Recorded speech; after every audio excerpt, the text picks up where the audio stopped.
Welcome everybody, my name is Jerry Aderton and I'm a Lightworker.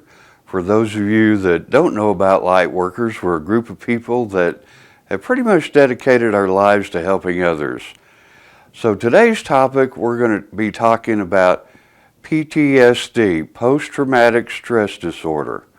And you go, wow, that's a mouthful, isn't it? But I got to tell you, most of the time it's associated with people in our military or law enforcement or firefighters, but anybody that has had a traumatic experience can develop some of these disorders. And today we're going to talk a bit about, well, how did I get here? What's going on? And how do I get past this? How do I move on? So what are some of these disorders? Well, let's talk about that just a minute because they vary widely. It may show up maybe as sleep disorders of some nature, or some people deal with it through drugs and alcohol to try and cover up those feelings, and you know that's never a good thing. Some people feel maybe withdrawn at times, or very isolated, that people really don't know and understand what's going on, and oftentimes that's true. We're having problems in our relationships with friends or families or coworkers. Some people really feel on edge. They have like this impending feelings that something bad's going to happen all the time. So they're really on edge all the time. And that can be a very disturbing feeling. In general, a lot of these things might have anxiety show up with sort of a fear or feelings about we're not sure what's going to happen in the future, or very much uneasiness, or depression comes into play sometimes, where we feel bad about maybe things we've done in the past or things that have happened to us. All these things can occur in PTSD, but more times than not, PTSD is a result of violence of some nature. Okay, maybe we know the violence that our military sees, you know, a lot of times on a daily basis, but it can also be, you could be a victim of an armed robbery, or maybe a home intrusion, or a rape, or maybe in a traffic accident where friends or family have been severely injured or killed. Any traumatic experience can bring on these disorders. So a lot of you may know that you are suffering from PTSD, and maybe some of you don't. Maybe this will help a little bit. And when I say suffering, anytime we deal with violence, we suffer. Okay? That's a very important point. And some of the things I may say may seem a little harsh. I don't want to put anybody down, but I can assure you of one thing. There's never been a good war, and there's never been good violence, okay? In a war, there may be a victor and there may be a loser, but regardless, everybody loses in here. And usually their friends and families lose in here too. And any kind of violence, whether you're the gunman trying to rob somebody, you're losing in here. The person getting robbed, believe me, is terrified and getting lost in here. I'm going to tell you a little story about a friend of mine I met back in my college days in the early 70s. His name was Bob. He was a Vietnam veteran, super good guy, really good guy, but he was suffering from PTSD, bad. He would have flashbacks, is what they called them back then. I'm not sure the terminology now. I am no psychiatrist or psychologist, and don't pretend to be, but at any rate, back to Bob a second. Bob would have these flashbacks, and he had problems dealing with it. He got into a lot of alcohol and drug abuse, which really just made the problems worse. But I remember one day we were down at the local pub playing foosball, and having a couple of beers, and somebody ran in and said, "Jerry, Bob's down the ways in the middle of the intersection. He's got his belt off. He's slapping cars and yelling." And I thought, "Oh, no." So I ran down the block, and sure enough, there he was. Traffic everywhere, him slapping cars, yelling, and I waited for the traffic to die down. I went and grabbed him, pulled him over to the adjacent parking lot, and he immediately threw me down and put a knife to my throat and said, "I'm going to slash your throat, I'm going to slash your throat." Folks, that was a traumatic experience for me and for him. And quite honestly, I don't know what words I said. I have some great guardian angels up there that were with me, I can assure you. Whatever I said touched him in here, and it calmed him down.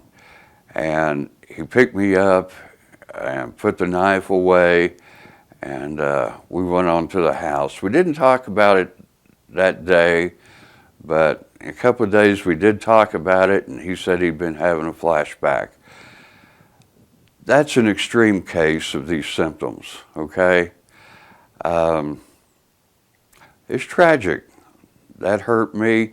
I want to tell you a little bit about human nature. Within all of us, we have that divine spark in here. Whether you want to call it God or the Creator or universe, we all have that divine spark.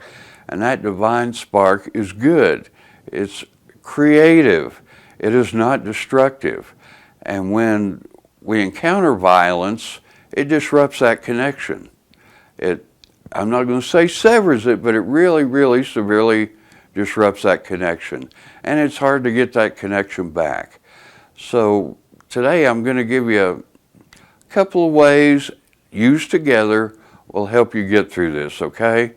It's not going to get you through it in a day or two or a week, but it will get you through it, all right? First one is meditation. You go, I've heard of that. I can't do that. Folks, it's really easy, okay? And 5-10 minutes a day, you will see a big improvement. I'm going to teach you in a second a very easy one to do, because there's a million kinds of meditations out there. Some people use incense or soft music or whatever. We're going to stick with the basics. But I want to tell you, if you do meditation enough and long enough, it's going to reconnect everything back with that spark of the divine. That will start coming through in your life again. It'll bring you answers to your life. It'll help lead you through this trauma, okay? But you got to do it, and you got to do it consistently.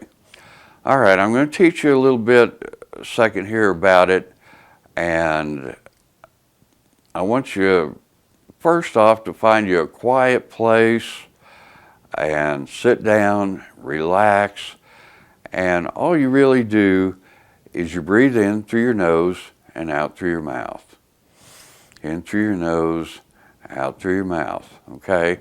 Now, you're going, well, I've tried this and I can't calm my mind, it's always racing. You're going to have those thoughts come through, okay? But what I want you to do is detach yourself when those thoughts come through. I can't stop my mind. Okay, here's that thought. Detach yourself, look at it, and let it fade away. Oh, my nose itches. Okay, look at that thought, know that it's a thought, detach from it, and let it fade away. The more you practice, the easier it'll become for you, okay? It's not going to happen all at once. Do it, practice it each and every day. I guarantee you will find a big improvement, okay? Secondly, number 2 on the list, service. Service to others. You know, I've heard this old saying about lose yourself in service. We're not going to lose anything. What we're going to do, we're going to find ourselves in service to others, okay? Volunteer. And I don't mean, you know, just give money to some charity and, you know, that's okay. Physically get up yourself, make yourself do it, and get out and volunteer, okay? Maybe your kid's school down the way has an after-school program where you can be a tutor or mentor and help people learn to read or do their math. Maybe go to a nursing home. You know, that's one of the most wonderful things right there. A lot of those folks, you know, don't have very many friends left or family around, and maybe don't have very many visitors.